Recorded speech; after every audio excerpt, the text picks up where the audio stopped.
Hello, welcome back to Planet 40k. We're going to do another one of our members list builds here on the channel today, as we do like to offer an analysis for members that join the channel from the elite section onwards. So if you would also like to have a list build analysed on the channel, simply click on the channel's page and click the blue join button for more information. Then once you've done that, you simply send the list in to me and I'll go through it and talking about all the things I like, all the things I dislike. Now the person that's done that today is going to be Cordero R. They've recently joined our Warlords tier within the channel, and he's brought me a 2000 point list to the table. So to begin the list, he's gone with the Supreme Command Detachment, which of course is for Zarkin Dynasty with the Silent King. Now we have mentioned the Silent King in a few different lists we've done, but just to go over the abilities that stand out the most, he's going to be giving you 3 additional command points because he'll be your warlord. He's going to be able to manipulate the command protocol, so you select 4 instead of 5, and you're going to be using one of them for 2 battle rounds instead of 1. And then he's got the Voice of the Triarch ability, so once per battle you can bring an actual command protocol that you haven't used and bring it in any of the battle rounds to replace your active protocol.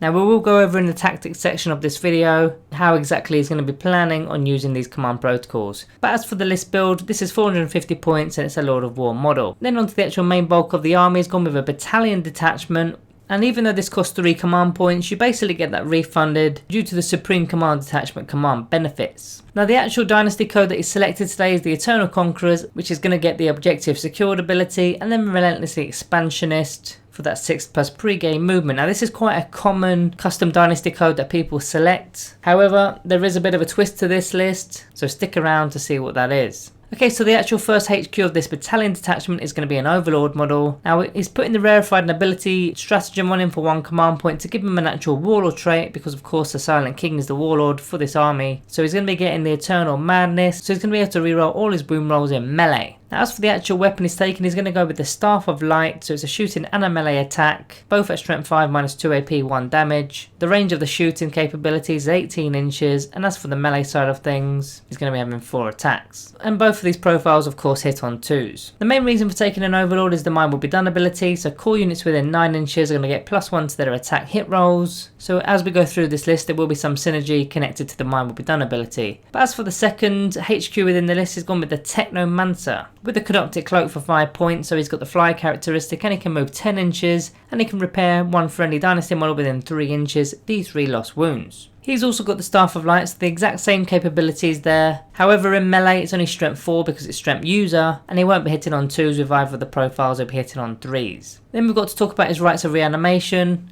Again, it's going to be affecting core units within 6 inches. You get to bring a model back, and if they're Necron warriors, you get to bring D3 back as opposed to 1. He's also going to have the Rarefied Nobility stratagem, because you can use this one twice because it's a strike force battle, and the Warlord trait that he's going to be getting is Enduring Will, so it's going to be a -1 to all damage taken for the Technomancer. So that's the HQs covered, and when you put them both together it comes to a total of 175 points. Now onto the troop section of this detachment, it's gone with 2 units of 5 Immortals. Now these Immortals are going to take the Gauss blasters for 30-inch range, rapid fire 1, strength 5 minus 2 AP 1 damage. So very likely going to be a backline objective holder with a bit of toughness 5 and a decent range to go with it. Then to top off the actual battalion, he's gone with 2 units of 15 warriors. So 15 is a little bit of an unusual number to take with warriors, but that will be because of points, because he needs to squeeze a few things in later in the list. But these are going to be taking the Gauss Flayers, which is 24-inch range, rapid fire 1, strength 4, -1 AP 1 damage. So he's not gone with the strength 5 Reapers with the 12-inch range, he's gone for the longer range but weaker weapons there. Now the stratagem I like to use with the Gauss Flayers is the Relentless Onslaught stratagem for 1 command point. When you're using rapid fire weapons with a core infantry unit, any unmodified hit rolls of a 6 will score an additional hit. So when you've got 15 of these guys, potentially having 2 shots each, that's going to be 30 shots. You're probably going to be getting 5 6s out of that batch. Now it would obviously be slightly better when you've got a 20-man unit. That's the best way to maximise that stratagem. So that's the 4 troop units covered, and that's coming up to 560 points. And that of course caps off the Battalion Detachment, making it a legal detachment. So let's see what else is in the list today. So in the elite section, he's got a Catan Shard of the Void Dragon. Now this thing's an absolute animal, especially against vehicles. He's got a weapon that's 12-inch range, heavy 1, strength 9, -4 AP and D6 damage. and it's a straight line, so it can actually target multiple units as long as they get passed by that line. If it is a vehicle model, it won't be damage D6, it'll be D3 plus 3, which is an average of 5. The melee side of the Spear of the Void Dragon weapon is actually strength 9 as well, minus 4 AP D6, so it's got the same profile. And again, going against vehicles, you're going to get the D3 plus 3 damage. But this thing has 5 attacks base and hits on 2s with those attacks. And not only that, there's further attacks to come with the Canoptek tail blades, which are strength 6 minus 2 AP 1 damage, and it's D6 additional attacks with those tail blades there. So it's really handy, especially against toughness 3 factions, such as Guardian models for example. To further boost this Void Dragon, he's got the Necrodermis ability for that 4+ invulnerable save, and he can't be losing more than 3 wounds in a given phase. And then his actual unique ability, which is Matter Absorption. So if he destroys a vehicle model on a 2+, he actually regains a lost wound to a maximum of 3 per phase. Now there's not going to be that many vehicles destroyed by a single Void Dragon,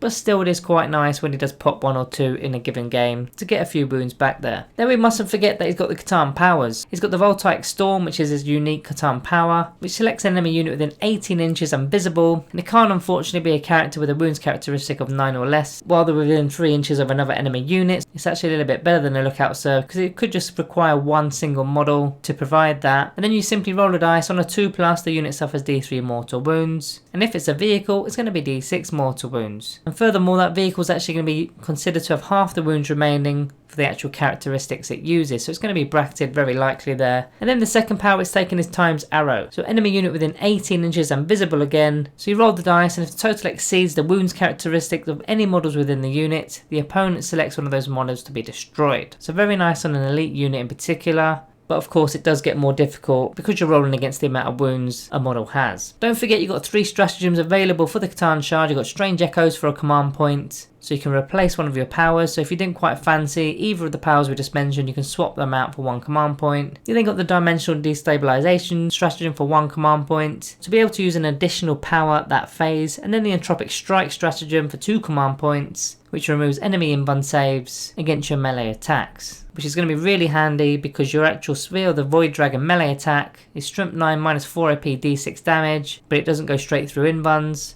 like the Nightbringers does. That's the only elite selection within this detachment that's going to be coming at 350 points. On to the fast attack, you've got the Canoptek Scarabs as always, and there's going to be 2 units of 3, so min units there. They're pretty much going to be scoring objectives. The one I like to use is the Ancient Machinery's objective because it works with the Canoptek units and they're very easy to hide away, scoring you 3 victory points for simply doing an action there. And they're only 45 points a unit, so it's very worth it. So the fast attack done, nice and easy there. That's coming to 90 points for the 2 units. Now he's not actually got any heavy support in this detachment. In fact he's gone with another detachment here, which is an auxiliary support detachment, which will cost 2 command points. And you can effectively bring 1 additional model that doesn't actually fit into your detachment. Now, in terms of the actual battalion detachment he's selected, you can actually very easily fit 1 more in each battlefield role. However, there is a reason why he's taken an auxiliary support detachment, is because he wants a second Catan Shard within the list. And if you look at the actual dynastic agents and star gods ability, you see the bottom bullet point there, which is you can include a maximum of 1 Catan Shard model in each Necron detachment in your army. So this auxiliary support detachment is of course a separate detachment, allowing for another Catan Shard within the list,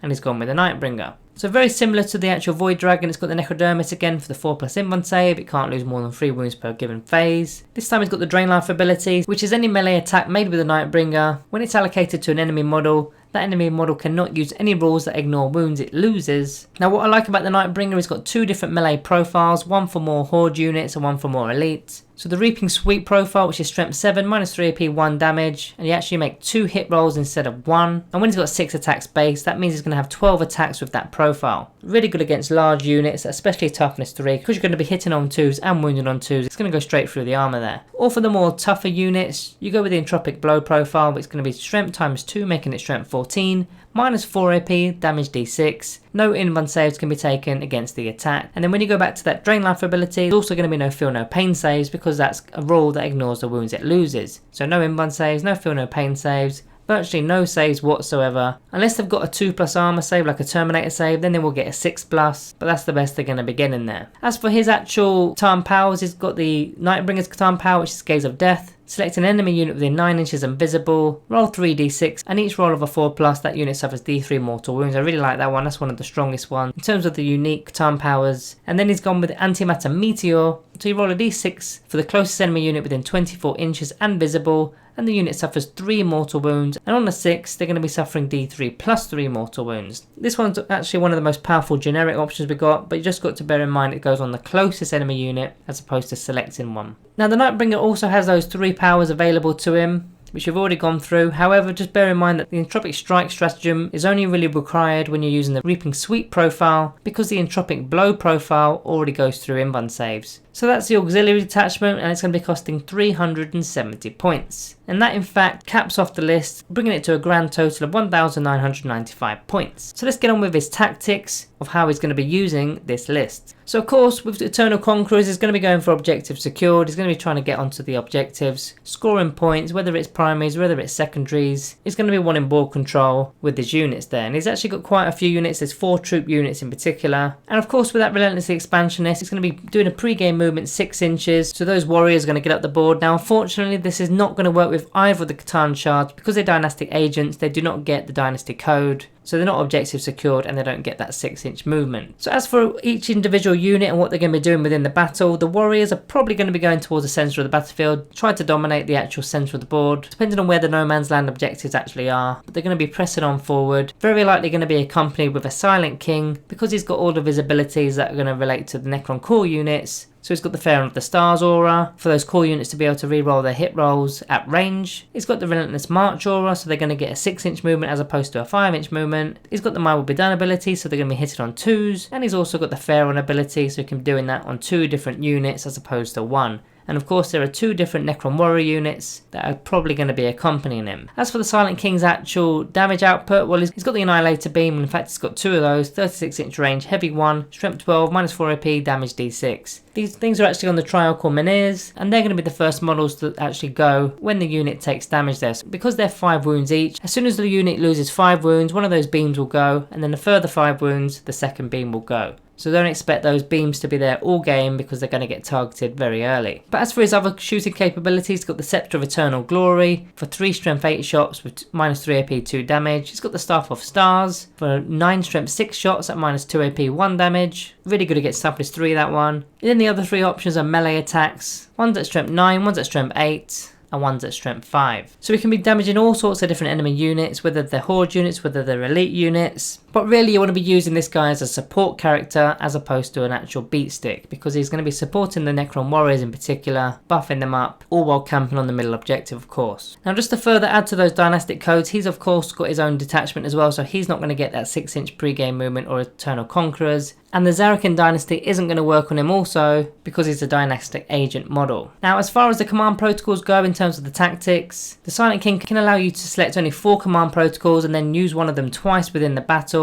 And Cordero Ara is going to be using the protocol of Eternal Guardian twice in the battle. I'm not sure which directive he's going to be going for. I've always quite liked the look of Directive 2, to be able to do an Overwatch on a 5+ as opposed to a 6+. You'll have to let me know in the comments which one you think he's going to be doing there. And of course with the Voice of the Triarch ability, bringing one of the command protocols that isn't going to be used, bringing it into play and replacing the actual active command protocol, he's going to be using number 3, Protocol of Vengeful Stars. Again, I'm not sure which directive he's going to be using. Let me know in the comments below which one you'd actually pick there. Now, I'd imagine the Technomancer is also going to be accompanying the Silent King as well as the 2 units of warriors. Because of that Rites of Reanimation ability, he's going to be bringing D3 warriors back each and every turn there. And in fact, you could use that ability twice because of the stratagem, the Deathless Arise. Because there's actually 2 units, using it on both units each and every turn if you wanted to, that's a thing. But your opponent could be a little bit more tricky and just focus fire on a single unit, but hey, that's going to save you command points, right? So it doesn't matter too much. Now the Overlord model is probably going to be staying back with the 2 Immortal units, using his My Will Be Done to allow them to hit on 2s at range with their Gauss blasters. Those Immortals are very likely just going to be sticking on an objective in your own deployment zone.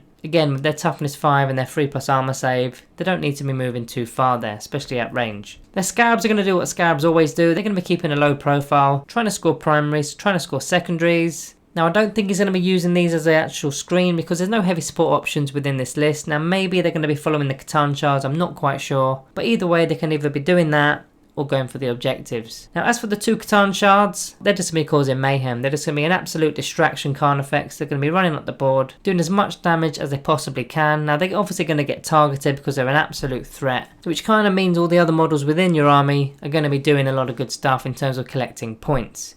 So by the time that these models have been dealt with, you should have a lot of board control and be up on points. Now as for my analysis of this list, I love the Dynasty code. The combination of Eternal Conquerors and Relentlessly Expansionist is probably one of our best combos we've got in the codex, and I 100% agree with taking the Silent King to the centre of the board with the warriors for board control. With that double objective secured because they're troops, that's going to be a real tough nut to get through. It would be nice if there was a Resurrection Orb or some sort of Ghost Arc in there to aid the two units, but there's not obviously enough points to be doing that. Now if you want to talk about dynasties, there is the option of the Nihilak Dynasty. It does the exact same thing in terms of objective secured, but in their own deployment zone they're going to get a -1. You're going to remove some AP if you're being damaged. That's going to affect your Immortals in particular, and when they're using the protocol of Eternal Guardian they get to use both the directives there, which seems to be the one that he quite likes to use because he's going to be using that twice in this battle. Then furthermore they've got that stratagem, Reclaim a Lost Empire, to be able to perform actions with the infantry all while still firing their ranged weapons. I think that's a key one, especially for secondaries. Secondaries are a lot bigger than people give credit for, so I would potentially consider this Dynasty code. Now there is a little bit of a weakness in terms of the actual warriors, and I've said this in a previous video, there's no Royal Warden here. As soon as they get caught in melee they're going to be in trouble. They're not going to be able to fall back and still fire. So I would probably remove the Technomancer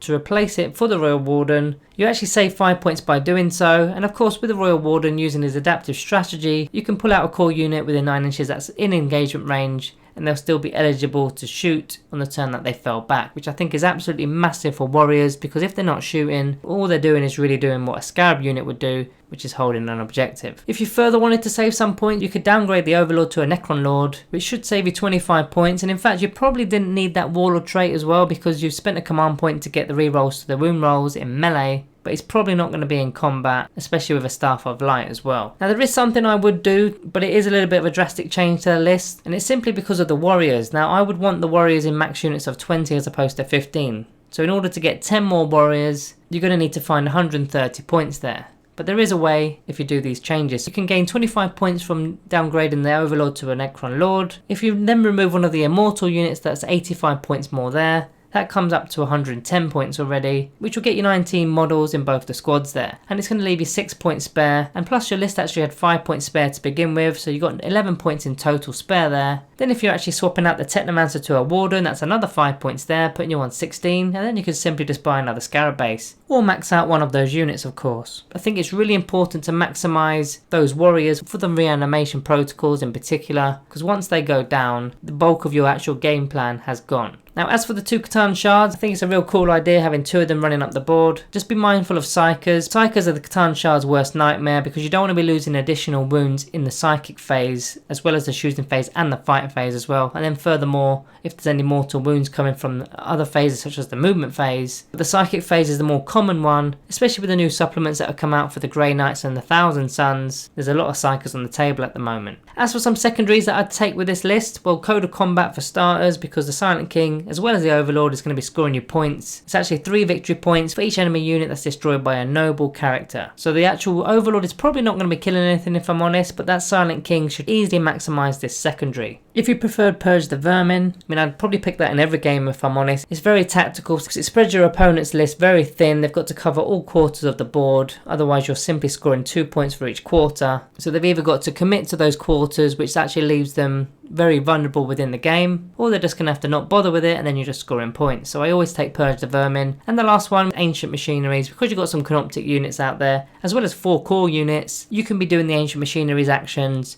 to get 3 points for each action marker you do. But as for the list itself, I'm really intrigued to see how it goes on. You'll have to let me know in the Discord, Cordero, how this actually works for you with the double Catan shard detachments. And guys, let me know in the comments below if there's anything you would change and why. So I'm sure Cordero would love to see your input, and maybe it will inspire him to upgrade his list. So that's the list build and the analysis today, guys. Remember, if you want to get involved in this kind of thing, just simply click the join button and check it out, check the channel out. Now, it's not actually listed as one of the perks, but elite members onwards at this moment in time are going to get a list build review video. And we've also got a Discord for any members that have joined the channel, where like-minded people are on our Discord server, helping each other out with tips and tricks for the game. So guys, that's the end of the video today. Like the video on your exits, subscribe if you're new. Thank you all for watching, and I'll see you next time.